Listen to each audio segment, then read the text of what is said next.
you chuckle. But what won't make you chuckle and will make you turn a side eye, we've talked about this, towards the players is going to be a new revenue figure that is showing on this chart that is now leaked. And God, I'm going to tell you, for the players hoping that fans were going to be further on their side, these new figures are, for a league that's never turned a profit, are sort of jaw-dropping. Take another look at those figures and know they aren't misprints. WNBA owners recently introduced a proposal projecting a $2.4 million Supermax salary by 2031, which is nearly 10 times higher than the current Supermax deal. Surprisingly, the players rejected it outright. That leaves us with two possibilities. Either the players are aware of details the public hasn't seen yet, or we're witnessing one of the biggest negotiation miscalculations in professional sports history.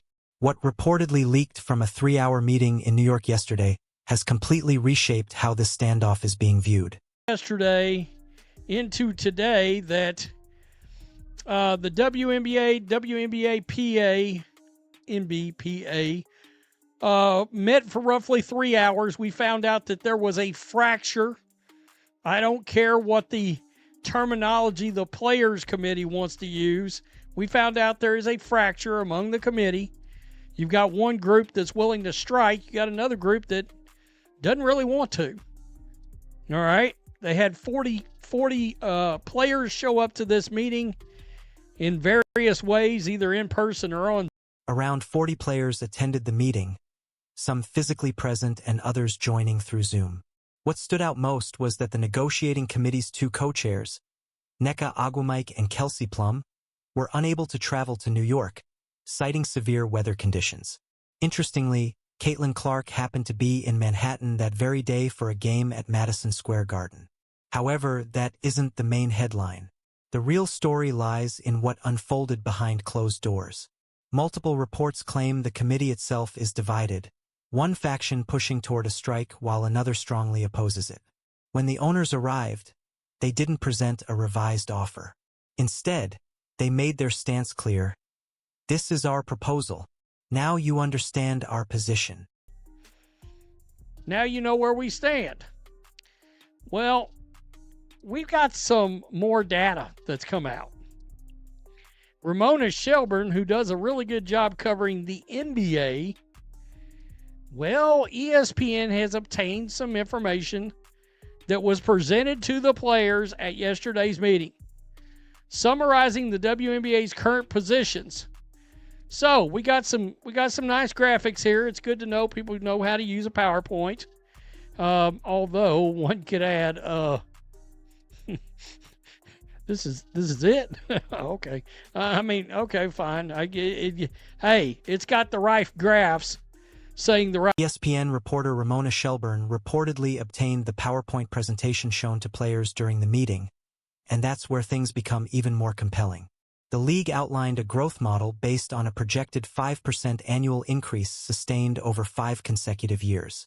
Under that projection, the average WNBA salary could reach $1 million, not just for star players or Supermax contracts, but for the average athlete across the league. That would represent nearly a 10-fold increase compared to today's average salary. However, there's a crucial detail many people overlook. These numbers are projections, not guarantees. The league's message is essentially clear. Maintain consistent growth, and player compensation will rise accordingly. Right. Look at this, folks. All right. The WNBA has built in a scenario, all right, to where the league continues to grow at a rate of 5% all the way to the end of the CBA, the next CBA, the one they're offering. All right, we talked about they got offered $1.87 million, nearly $1.9 million in the last year in 2031.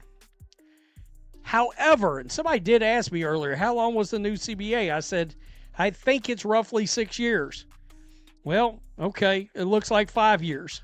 Even without the optimistic growth projections, the base proposal still shows dramatic increases. The Supermax salary would rise to $1.87 million by 2031, while the average salary would reach approximately $780,000. Compared to the current supermax of about $250,000, even this conservative framework represents a massive jump, nearly 7 times higher than today's figures. Yet the players continue to reject the offer. To understand why this situation is complicated, it's important to examine the league's financial history.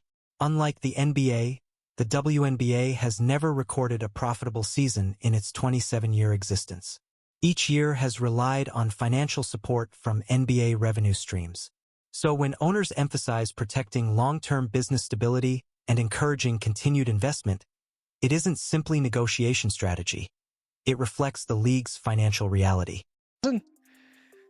They're saying $2.4 million in 5 years. The same can be applied over here. We knew by the end of the current CBA offer, look at where the minimum salary is right now, $120,000. It would go to $780,000 projected 2031. But 2031 higher revenue scenario, same thing. Add 5% per year growth, 25% total. I would assume it would have to be 5%, and then 5 more percent, and then 5 more percent. I don't imagine there could be I would guess they have to check those boxes each year in order for this to kick in. But the average salary in that scenario would be $1 million a year. Now let's examine some of the additional details included in the proposal, because several points are genuinely unexpected. Item 33 proposes eliminating marijuana testing entirely, essentially allowing players freedom as long as they remain game-ready. Item 36 offers complimentary All-Star game tickets to all players, while Item 37 introduces free access to the WNBA League Pass. That final detail is particularly revealing. Many assumed players already received free access to games, but apparently that wasn't the case. This suggests the league has been operating under extremely tight financial constraints, where even providing complimentary tickets represented a measurable expense. It highlights just how narrow the financial margins have been for many teams. So the players are turning this deal down? Y'all might as well strike. Y'all might as well strike in the season and in the league. I don't even know what to say. This makes the players look way worse. I mean, the $1.87 million already made them look bad. $2.4 million on a Supermax, $1 million for the average salary under those gross. From a public perception standpoint, the situation is becoming increasingly difficult for the players. Before these details leaked, many fans believed owners were undervaluing athletes and attempting to capitalize on the league's recent surge in popularity without fair compensation. Now, however, projections indicate salaries that could place WNBA players among the highest-paid female athletes globally, and discussions of a potential strike are still ongoing. Public opinion appears to be shifting rapidly, especially across social media conversations and fan reactions. The widespread sympathy seen just weeks ago is beginning to fade, because rejecting a pathway toward million-dollar average salaries in a league that has historically operated without profit raises serious questions, and people are now demanding clear explanations. We keep getting told the league is growing at an enormous rate.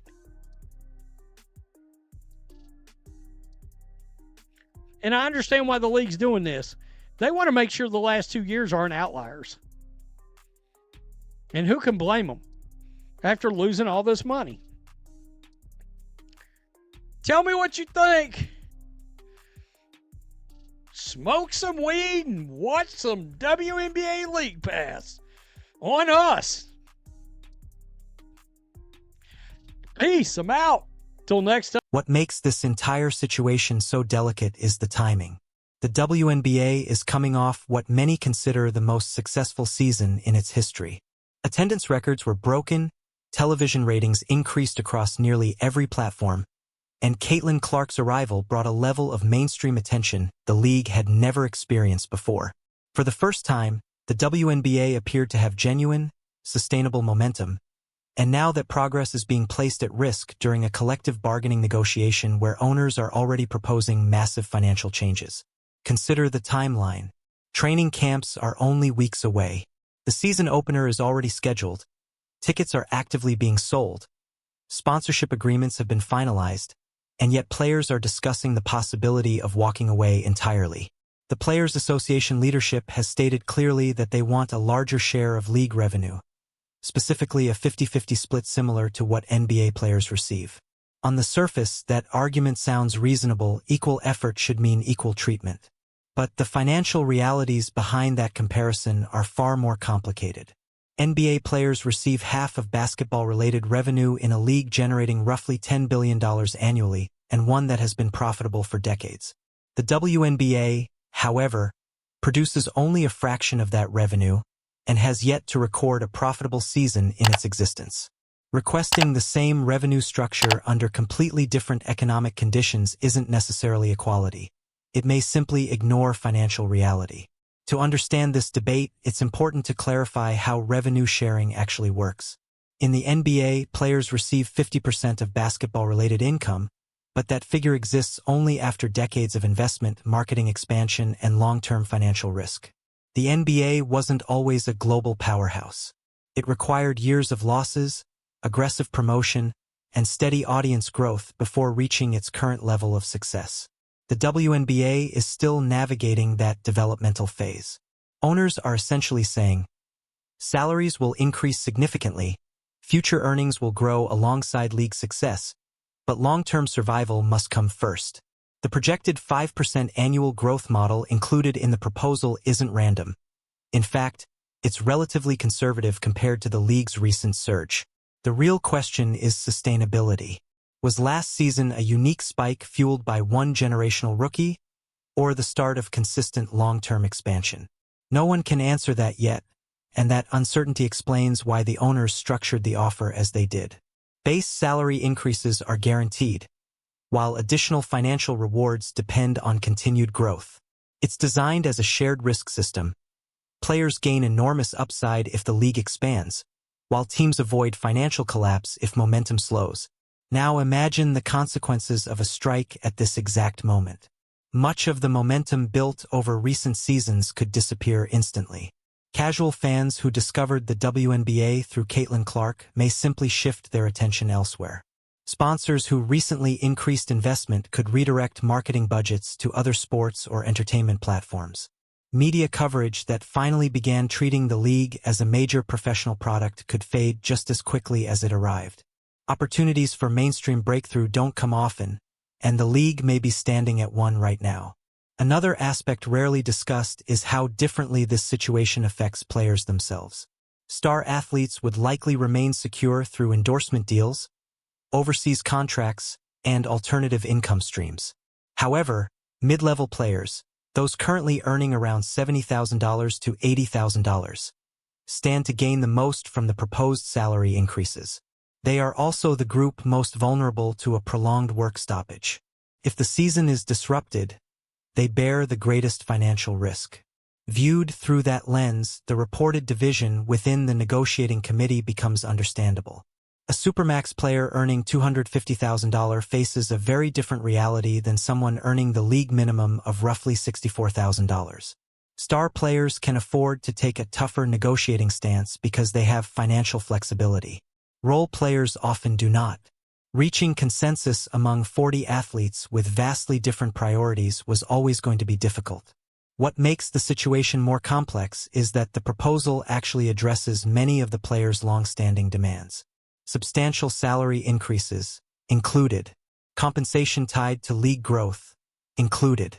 Improved benefits and working conditions, included. Even smaller quality of life changes appear in the agreement, such as free league pass access, complimentary all-star tickets, and the elimination of marijuana testing policies, which many players view as a meaningful improvement for both personal freedom and pain management. This doesn't appear to be a bad faith negotiation. Instead, It looks like owners attempting to balance financial sustainability with player expectations. Still, players are pushing for more, and perhaps further negotiation is justified. Adjustments to revenue percentages, growth benchmarks, or implementation timelines may still be possible. But there comes a point when rejecting an offer that could lead to million-dollar average salaries in a league that has never generated profit begins to look less like strategic negotiation and more like overplaying leverage. The biggest question now is what happens next. Will players return with a realistic counterproposal? Will both sides compromise and finalize a deal? Or will the strike threat become reality? Because if a strike occurs, the consequences extend far beyond one season. Years of goodwill could vanish, public narratives around fairness could shift, and the momentum from the most successful season in league history could be lost. And for what purpose? To secure a slightly improved agreement, or to make a broader statement about value and respect? Ultimately, this raises a simple but powerful question. If you were a WNBA player reviewing this proposal, guaranteed salary increases, a pathway toward million-dollar averages, additional bonuses tied to growth, and improved working conditions, would you accept the deal? Or would you risk everything for a larger share of revenue that may not yet exist? That's the decision players are facing right now, and time is running short. Training camp is approaching quickly. Opening night is already scheduled. Yet uncertainty still hangs